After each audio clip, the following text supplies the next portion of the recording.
of you. Thank you for inviting me back to Cali. I'll just go ahead and tell you a little bit about myself, share my story with you, and then I'll open it up for questions. I am on the younger side, being a council member. I'm 28 years old. I was elected into office at 23 years old.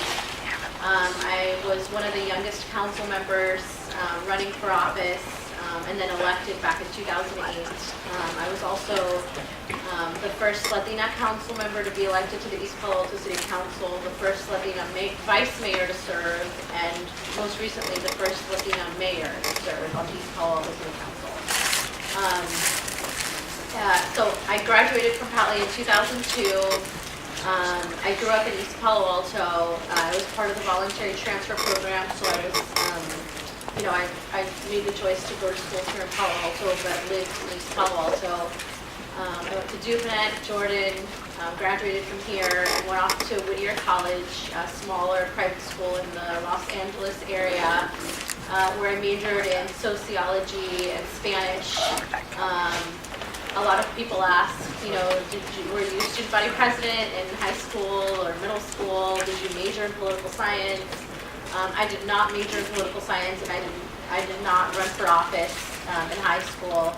I was actually more on the shy side growing up in high school. So people that I meet or that I run into that I went to school with are oftentimes surprised that I'm in public office. But I'll tell you a little bit about my experience and why I decided to do this. Just growing up in East Palo Alto and coming to schools here in Palo Alto and being aware of the inequities, I knew that I wanted to make a change in my community at a young age. I was involved in my community through volunteer work at my local library. It was just something that was part of my upbringing and what I did as a young person or younger person. And I always knew that I wanted to go off to college and come back to East Palo Alto. And that's pretty much what I did.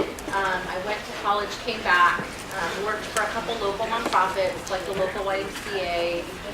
So most of my work experience is in youth development, so the nonprofit world. And most recently in 2008 being elected to the East Palo Alto City Council. A couple of years after moving back to East Palo Alto after college, I began working with a former mayor and former council member of East Palo Alto who encouraged me to run for office. And it's definitely something that I've thought about, but I thought I would do it later in life, not as a young 20-year-old. And it was something that I thought about, and I made the decision to do it. And it's been a really great experience for me.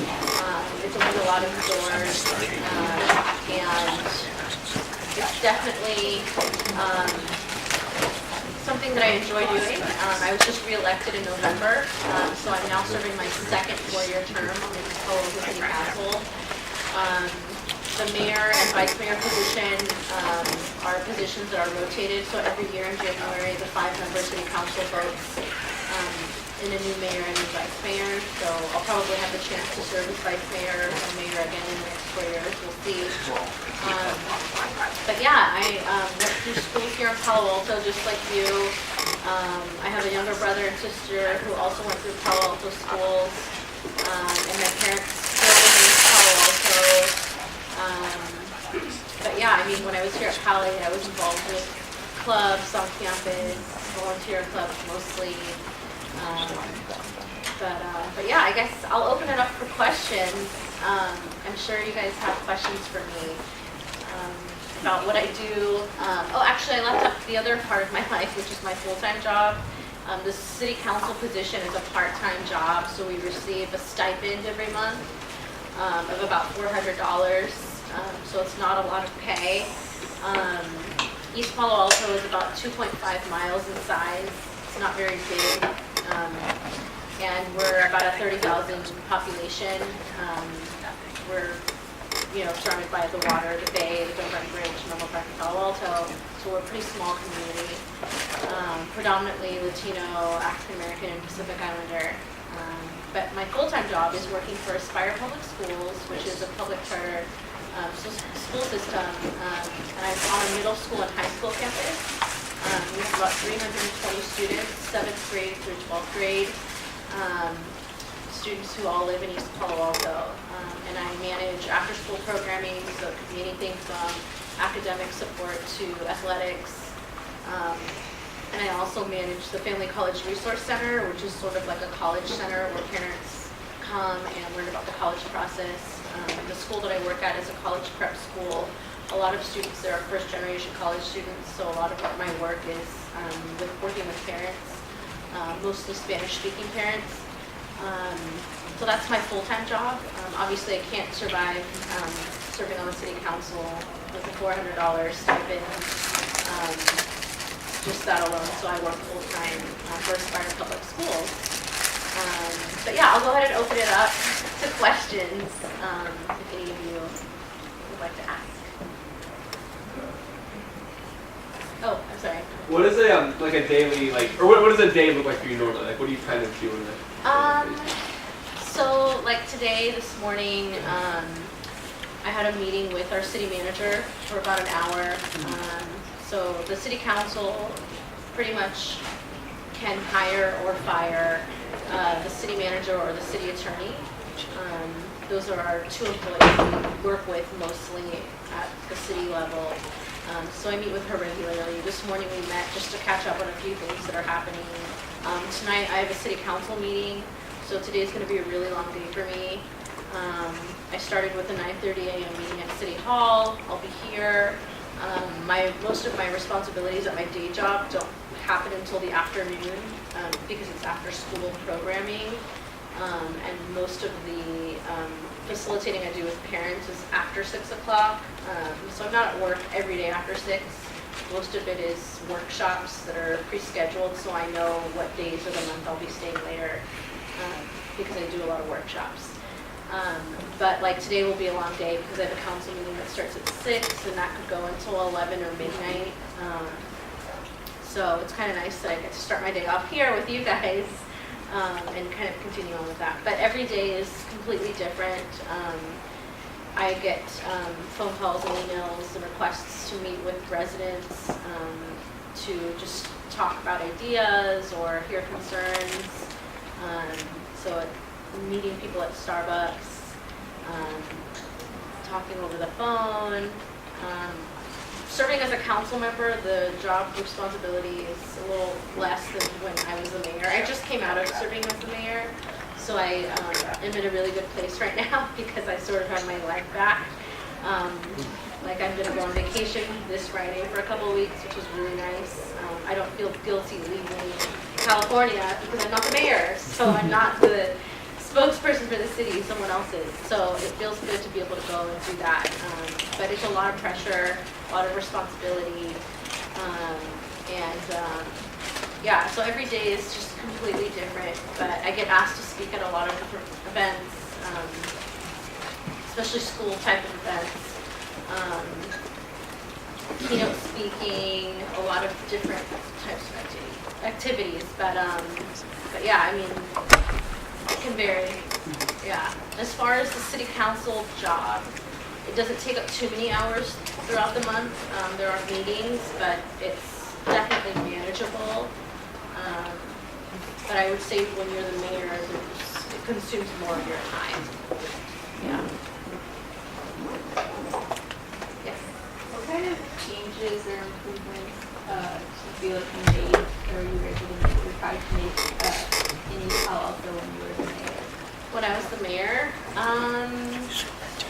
well, when I became the mayor, I mean, I had already started a lot of work,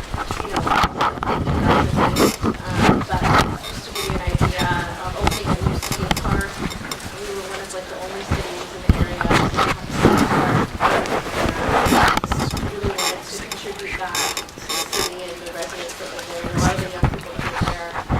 So city park, working really closely with the police department, implementing new programs, like the total reentry program, out of the prison system, so providing them support to be able to get back on their feet. That happened during my mayorship. so providing that type of programming.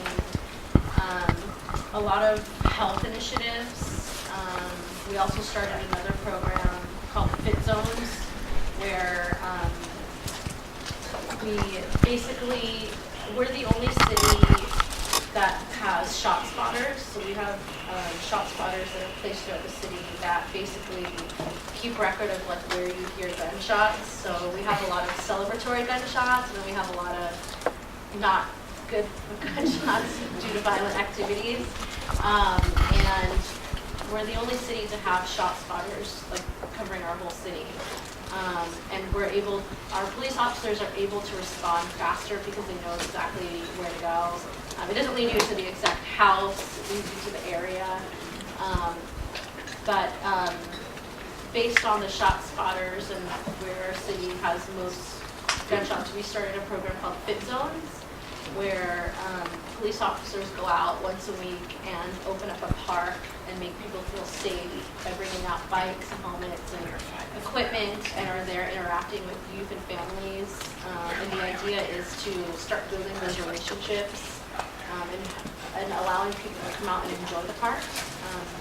We do have a number of parks, but they're underutilized because people don't feel safe.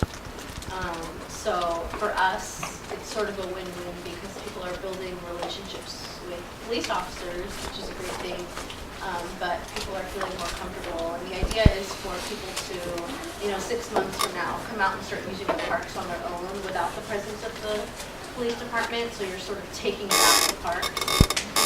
And that's something that started under my leadership. But a lot of what I enjoy doing is anything around youth development. Like I had a midnight basketball tournament, Mayor's Midnight Basketball Tournament at the Boys and Girls Club on a Friday and Saturday night, and that brought out a lot of young people that usually, are not engaged as much. There's not a lot of opportunities for young people in their age. There's not a lot to do, I guess, in East Palo Alto. So we were trying to kind of build more programming and stuff like that, and work with other local nonprofits that have the facilities to open up their doors on weekend nights so young people can go and hang out there. So that's one thing I did. But a lot of what I like to focus on is around youth development, health, public safety. Those are some of the main things that I worked on when I was the mayor. Thank you for your question. Yeah, I was just curious what you thought Cali could do to better the relationship with East Palo Alto and the families and students that enter the BTP program. That enter the BTP program. Well, as someone who went through the BTP program,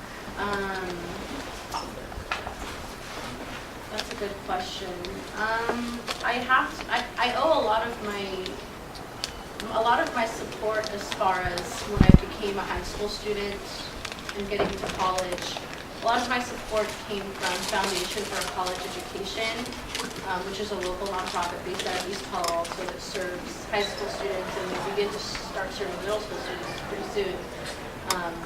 And working with students who are first-generation college students, or just need that extra support to get into college. It's mostly, Latino, African-Americans, East Palo Alto, those that need the support. But for me, I had that because I was a first-generation college student. Both of my parents did not go to a four-year college, so they needed support in learning what that process was like, because it's not an easy process. And the process in 2002 was completely different than it looks now, so it's constantly changing. But I think helping students continue their education is really important. The students coming from East Palo Alto are already getting a really great education, right? But how can we get them to college, and how can we help them, graduate college? That's really important. Continuing that support.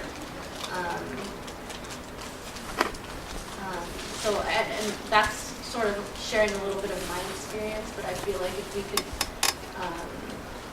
just continue to support those students with furthering their education, I think that would be would be a huge help, I think.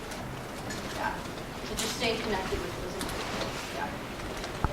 How do you feel about the gun buyback program, and were you part of establishing that? I was at the last gun buyback program, the Tri-City gun buyback program, and I can tell you a lot of people were there. The traffic was backed up all the way to the Dumbarton Bridge. Ton of people there. Super successful event. I think it's a great way to bring awareness to the violence around guns. Obviously, some of the criminals in the community who have guns and use them might not be the ones turning their guns in, but I believe in a safe community, and if that means getting a gun out of the house so that a child can't accidentally play with it over their summer vacation, that's one less gun in the house that could lead to an accident. So I think it does serve a purpose.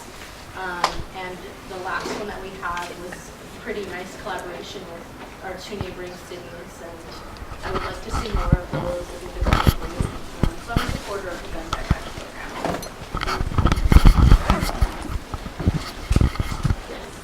What would you say is the hardest part about going into the field of public service, and how do you work with those challenges? I would say the hardest part is, well, there's a lot of different challenges, like dealing with the pressures. Everyone has their own point of view. So there's always going to be a group or someone that's not happy with the outcome. Just being able to deal with those pressures, you have to be a strong individual and have people in your support network to be there for you. And that's through your campaign when you're elected. It's a lot of work. But, and actually, I didn't left out my campaign, so I'll tell you about that too. But as a young person too, just having other role models or sort of mentors that you can call up on the phone and talk to for advice. But right now with the economy, there are a lot of challenges. Even in East Palo Alto right now, we're such a small city. We're a really small organization. We don't have a lot of staff, and we're constantly having to downsize. There's so much work to be done. There's so much need, but there's just a lack of resources. So it makes it really hard. Yeah, it makes it really hard to be a small city.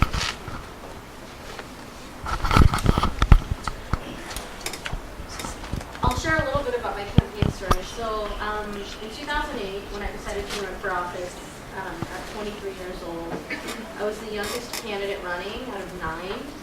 I was also the only female candidate running out of 9. And I was running against one other incumbent, and there were 3 seats open. I came in with the second highest votes. I beat the incumbent. So I made it on the city council back in 2008, but it wasn't easy being the only female running, and it wasn't easy being a young candidate. There were definitely times where I felt like the other candidates tried to make me feel like, I wasn't good enough, or I didn't have the experience, or she's a woman, what could she possibly know about public safety and serving a community that has high crime and violence. I heard comments like, these are comments from other candidates that I actually beat, but they said comments like, if you don't make it this time, like I'm sure you'll make it next time, keep trying, or maybe you should try to serve on a commission before you actually run for city council. And a lot of the candidates just thought they were going to win because they, had served on commissions, or they had gone to school to get their master's in public administration, or for whatever reason they thought they were going to win. But my campaign was so organized and grassroots that I won. I did a lot of door knocking. I went out and met people and listened to people. A lot of my ideas around what I wanted to do if I was elected came from the voices of the people from East Palo Alto, which I think made me so successful in my campaign, and what still, allows me to be in this position now, because I've always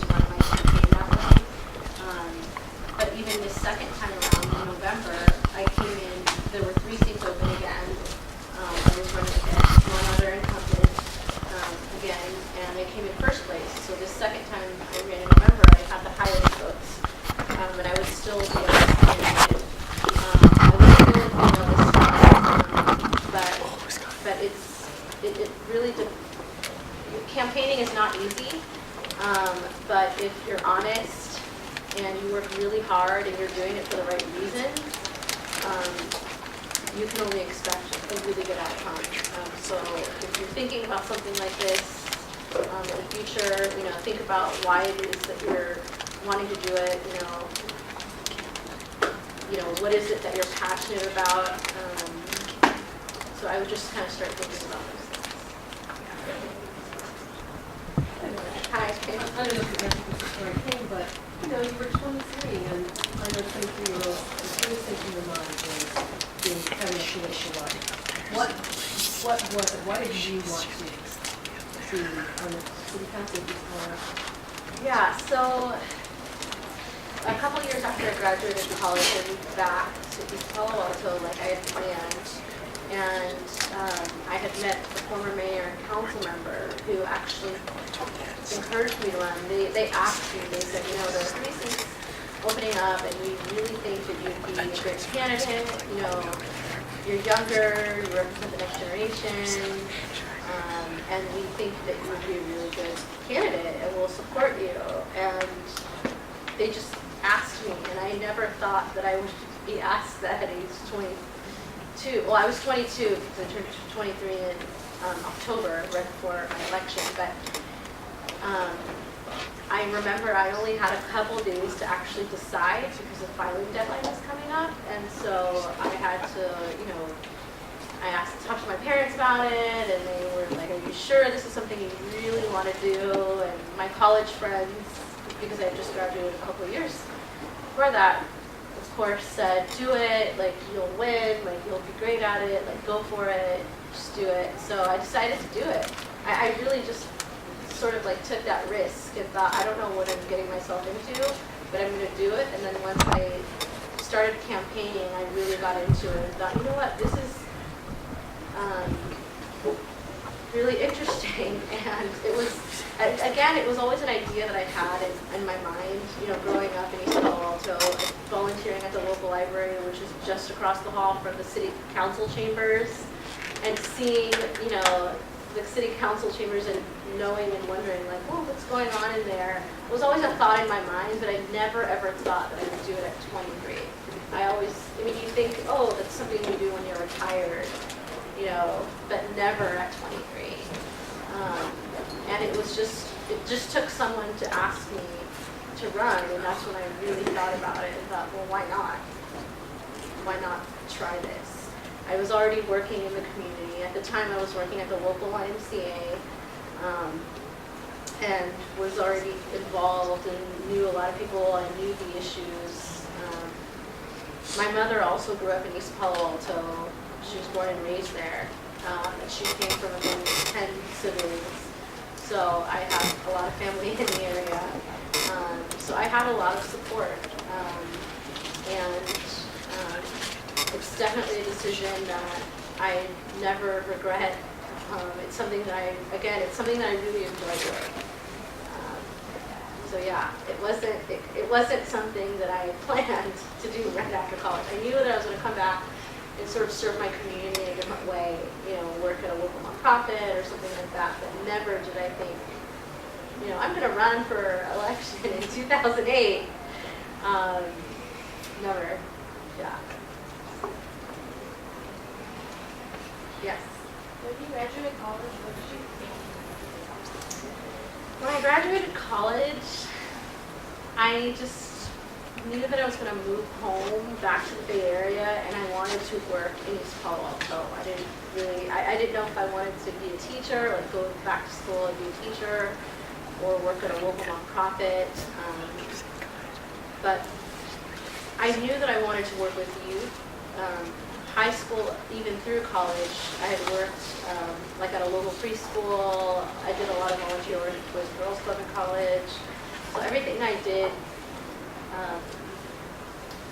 most of my work experience was in youth development already, even through college. So I knew I was going to come back and do that type of work. I was always really passionate about, going back to my community and working with the young people and sort of inspiring them and showing them, like, you know, you can go to middle school or graduate high school and you can go to college, and exposing the youth to new ideas, things that they've never experienced before. So again, like growing up in East Palo Alto, but going to schools in Palo Alto, it just really made me aware of all the inequities, and I wanted to do something about that.